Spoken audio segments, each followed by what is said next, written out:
Hi, Stevie. What's been the mood after the result on Saturday? I mean, the manager said at the end that you guys were flat, which says, I guess, everything about what you expected from the game. But how do you feel now, looking back on it? I think it's still roughly the same, to be honest. I think before the game, I think he's meaning like you take a point against Celtic at home, that a team obviously looking to win the league. So as a when you look at the game in a whole, it's a good point. But when you're 2-0 up, you want to be able to see the game out. He emphasised that they flung everything at the end, and they've obviously managed to get that second goal, which is a bit disappointing on every end. But I think no matter what, no matter who you play, if you're 2-0 up in a game, in the second half especially, you want to be able to see the game out, and that's what's kind of killed it a little bit. So what positives have you taken out from it? I think, again, probably scoring 2 goals against one of the top teams in the league that's won it the past 9 years, so that's a good thing. Not losing the game at the end, holding on, and obviously getting that 1 point is 1 point gain rather than 2 points dropped. That's the way we're going to look at it. We're going to look at it positively. So that is a good thing, and it's like I said, it's another step going forward rather than focusing on losing 2 late goals. You had a similar result against Rangers when they came to visit as well. When you play teams out with the Old Firm, is the challenge to play like that now every week, every game? Of course, I think no matter how we play, we might set up differently. Obviously, we went back to a 3 in the midfield against Celtic, and I think we've done the same against Rangers, and other teams will play 4-4-2. So the emphasis always, especially at home, is always to win the game, always to set up to counteract the opposition, and that's exactly what we're doing. Against Celtic and Rangers, we get more credit for that because there's more limelight when you play the Old Firm. That's just natural. That's what happens. And the past few games we've obviously got good results. So, but like I said, no matter if we play Hamilton, St Mirren's, Dundee's, and Dundee United's, the same emphasis goes to win the game, especially against the Old Firm as well. Because going into this one tomorrow, the emphasis will be on you to take the game to St Johnstone. You'll probably be favourites for it. So I guess the pressure is different, but you need to kind of obviously produce the same performance, and you actually might get a better result, I guess, isn't it? Yeah, exactly. Like it's these types of games that we have to go out and get the 3 points. These games define the season as well. I know obviously everyone wants to beat the Old Firms, but like I said, it's everybody else in the league. You have to kind of rack up the points, and we've kind of set ourselves targets for the next 5-6 games anyway. We've done that since the start of the season, and thankfully we're on track. And like I said, tomorrow we'll obviously go out there against St Johnstone, and especially at home we want to go out there and get 3 points.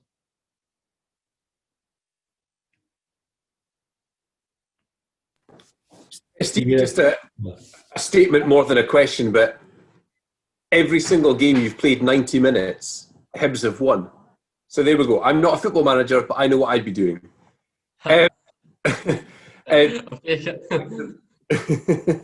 Just a wee bit back to the game. Kevin Nisbet, obviously, people were looking at him coming in. Could he make the step up? He's hit double figures now. What's it like having somebody ahead of you that you know is going to put that amount of running and put that amount of work in, be able to hold the ball up, allow you as an attacking midfielder, if you like, to get up the pitch?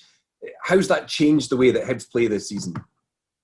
Obviously, it's brilliant. Like Kev and obviously Doidge, when they played together, have both done really well, and especially Kev, obviously getting the credit that he's deserved. Like he's took that step up from the Championship, and there's a lot of question marks on him if he can do it in the Premiership, and I think he's answered them all rightly so. I've known Kev for a long time, since we were younger, and he's always been a great player. And when you've got that boy who can have that chance, he was a bit disappointed, obviously, missing the penalty at the weekend.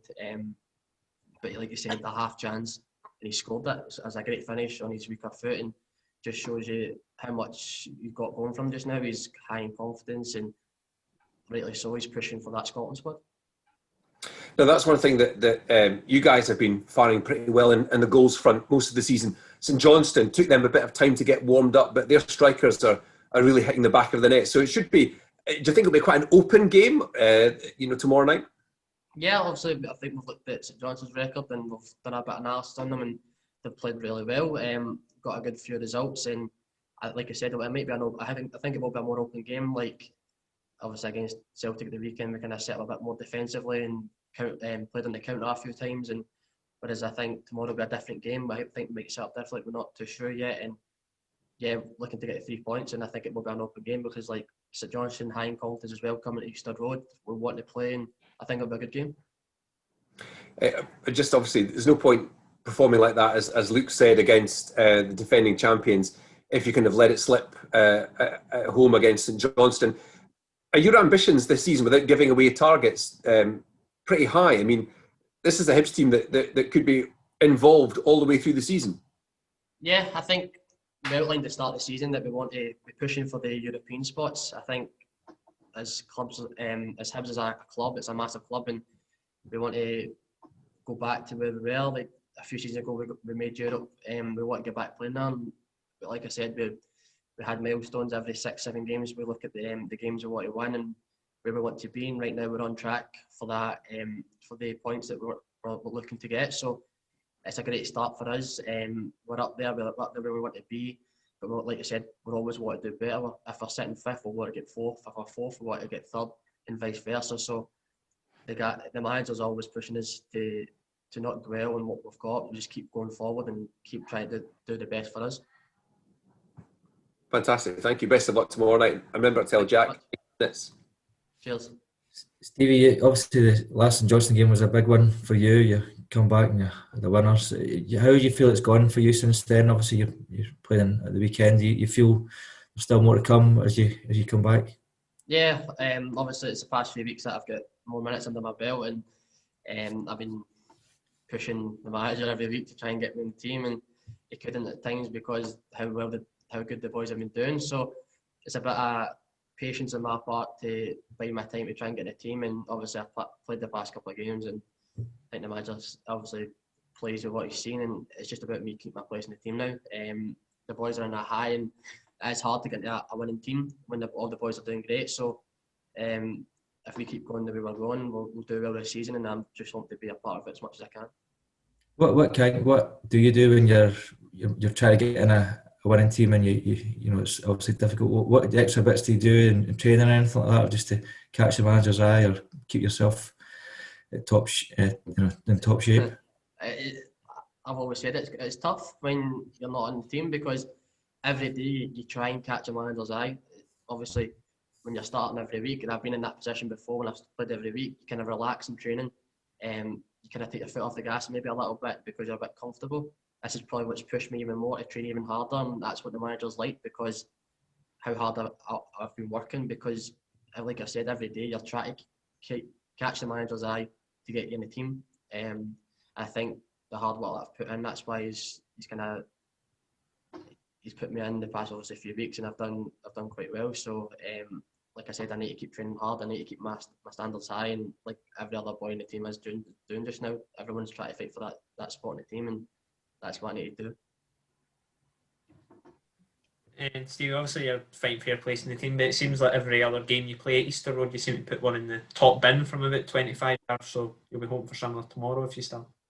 Yeah, of course. Things that are going to keep me in the squad is either getting assists and goals, and that's one thing I pride myself on, is bringing either a goal or assist to the game, and that's one thing that's going to keep me in the team as well. If I keep doing what I'm doing, that's why every game I go out, I'm trying to score.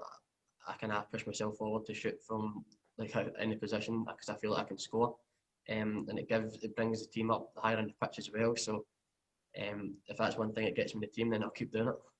Just to go back to Kevin, how is it you actually knew him from sort of your younger days?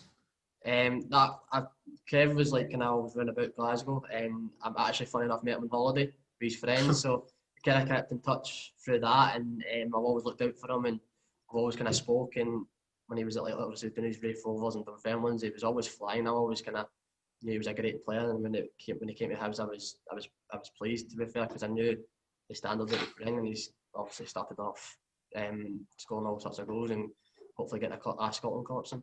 Where were you on holiday? Magaluf. Obviously. Obviously. So do you think you can, obviously, because and you yourself as well, you've every Scottish player under the sun, I think, in the last week said they've wanted to go to Euro 2020, so I'm assuming you're similar. Yeah, I think for me, I'm at a different level for Kevin, and I'm just going to push myself at the Hibs team first and get steady here, and hopefully we do well. But Kev's a bit different. I think he's pushing every striker in Scotland just now, just with his goal ratios. He's doing brilliant, and rightly so. He's getting all the plaudits for it, and I think hopefully if he keeps going by the way he's going, he'll hopefully get in that Euro squad. Can I just ask you about Jack Ross? It's just over a year since he was appointed. As someone who knows him quite well from earlier in your career, how would you describe his impact on the Hibs team this past 12 months?